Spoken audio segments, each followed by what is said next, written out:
Hola.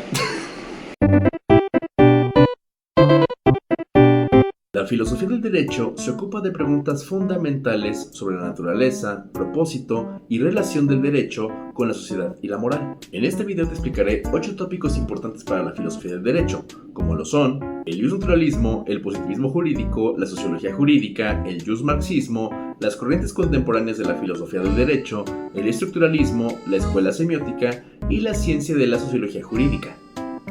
Así que sin más, comencemos.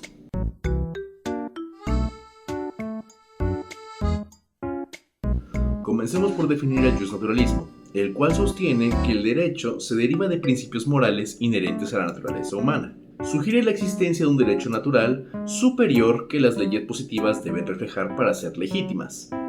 Este es influyente en sistemas legales históricos, como lo es el derecho romano. También en el discurso moderno de derechos humanos, promoviendo ideas de justicia universal. Su relevancia actual se ve en debates sobre derechos fundamentales, como lo es el derecho a la vida o el derecho a la libertad.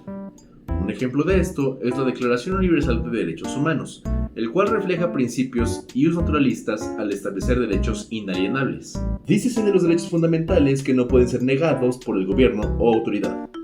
Estos son universales, intransferibles e imprescriptibles.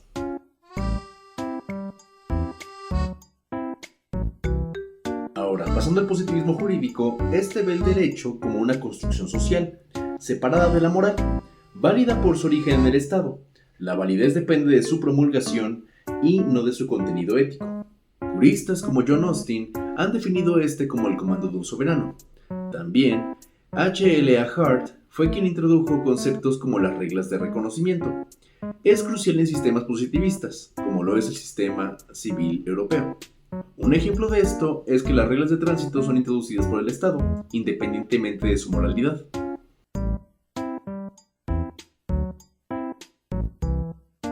Ahora, al referirnos de sociología jurídica, hablamos de que este estudia el derecho como un fenómeno social, analizando su creación, aplicación y relación con instituciones sociales.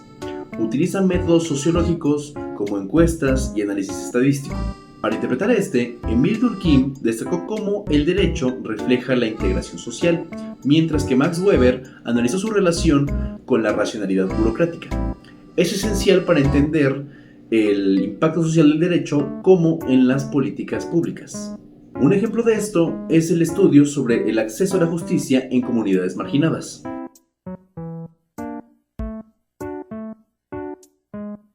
Naturalmente basado en Marx y Engels, ve el derecho como una herramienta de la clase dominante, para mantener poder y explotar la clase trabajadora, reflejando la base económica. Respecto a la interpretación de encontramos que critica el derecho como parte de la superestructura, sin independencia real, y sugiere que sirve a intereses capitalistas. Autores como Evgeny Pasukanis argumentaron que el derecho desaparece en una sociedad comunista. Un ejemplo de son las leyes laborales históricas que favorecen a empleadores sobre trabajadores. Y cómo no, a mitad de la grabación se me pone a llover.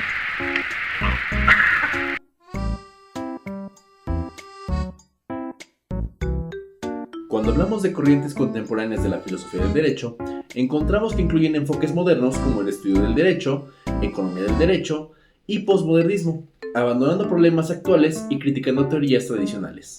En cuanto a su interpretación, encontramos que los estudios críticos del derecho cuestionan la neutralidad del derecho, mientras la economía del derecho aplica análisis a costos y beneficios.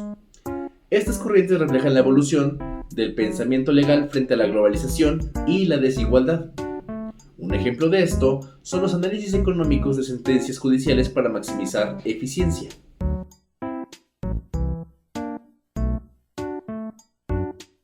El estructuralismo analiza las estructuras subyacentes que moldean los sistemas legales, influenciado por lingüística y antropología.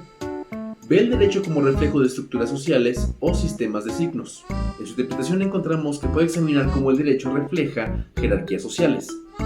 En jurisprudencias se usa para entender las relaciones entre normas legales. Un ejemplo de esto es el análisis de la Constitución como un sistema estructurado de poder.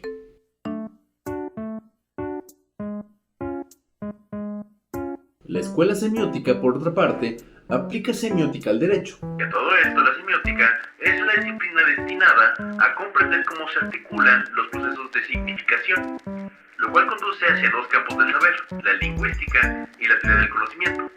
En el ámbito jurídico, es una disciplina que estudia el lenguaje legal, su estructura, funcionamiento, efectos y naturaleza. Esta estudia textos y prácticas legales como signos que transmiten significado, influenciado por Charles Peirce y Umberto Eco. En su interpretación encontramos que analiza cómo el lenguaje legal construye realidad, como en contratos o sentencias, destacando ambigüedades semióticas. Es relevante en interpretación judicial y teoría crítica. Un ejemplo de esto puede ser el estudio de términos legales como propiedad, como signos culturales.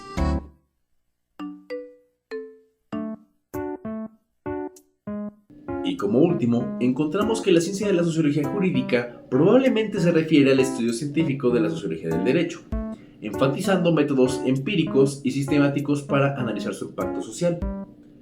En su interpretación, podemos destacar que puede enfocarse en estadísticas legales, como tasas de cumplimiento, diferenciándose de la sociología jurídica por su rigor científico. Se usa en políticas públicas y reformas legales. Un ejemplo de esto puede ser la investigación sobre efectos sociales de leyes de inmigración. Para concluir, la filosofía del derecho sigue siendo un campo dinámico, evolucionando para reflejar cambios sociales y tecnológicos. Al integrar múltiples perspectivas, se puede desarrollar una comprensión más matizada de los fenómenos legales, promoviendo un sistema más justo y adaptado a las necesidades contemporáneas. Y eso sería todo por el día de hoy. Yo soy Christopher Edoro del Bosque Velázquez. Muchas gracias por su atención.